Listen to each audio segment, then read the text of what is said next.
Good morning and welcome to another 3-Minute Thursday from the Olympia Church of Christ. Some of you may remember an old hymnal song, Where the Roses Never Fade. So I remember singing that in college, and just the words are beautiful. But when you think about in the first stanza, it kind of answers the hope of every Christian. The city referred to is the beautiful heaven John saw in the Revelation we read of in Revelation. Life on earth is plagued constantly with death. Some of you have lost loved ones. Some of you have had health scares. We need to be prepared for death. And we have this promise, this reward that the scriptures talk about waiting for us. Yet sometimes it's so easy to get invested in the here and now when we have this home that's beyond our imagination. How beautiful it will be, how incredible it will be.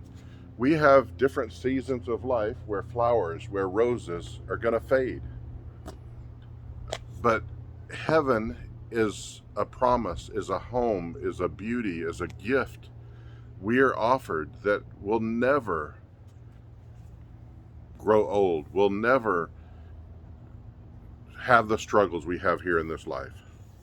Job 4:19 says, "Those who dwell in houses of clay, whose foundation is in the dust, those who are crushed before the moth," talking about those who just get so wrapped up in this world that they can't see the beauty around them. And we need to see the beauty that's promised to us, the hope we have in heaven. The place where the tree of life is in full bloom. Now, Adam and Eve had the tree of life in the Garden of Eden. But we read about how they lost it because of sin.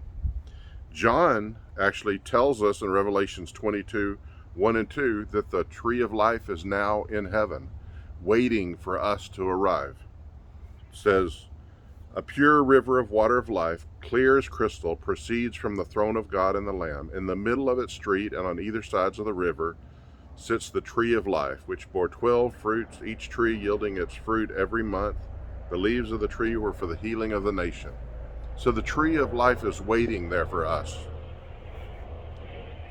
As you continue on in that song, it then talks about how as we're going through this life, Satan is doing everything he can to snare us, to trap us, to get us to lose sight of the promise from God, of the beauty, of the reward that we'll have in heaven. Are you prepared for death? Are you prepared for that home in heaven? So a couple of weeks back, I had a health scare.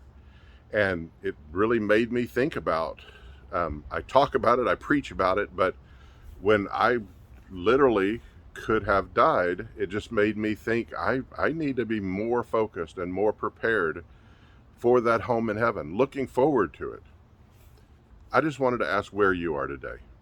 Are you excited about your reward in heaven? I challenge you to hold a rosebud in your hand. See its diamond dewdrops. Know that it's going to fade and wither, but the promise from God won't.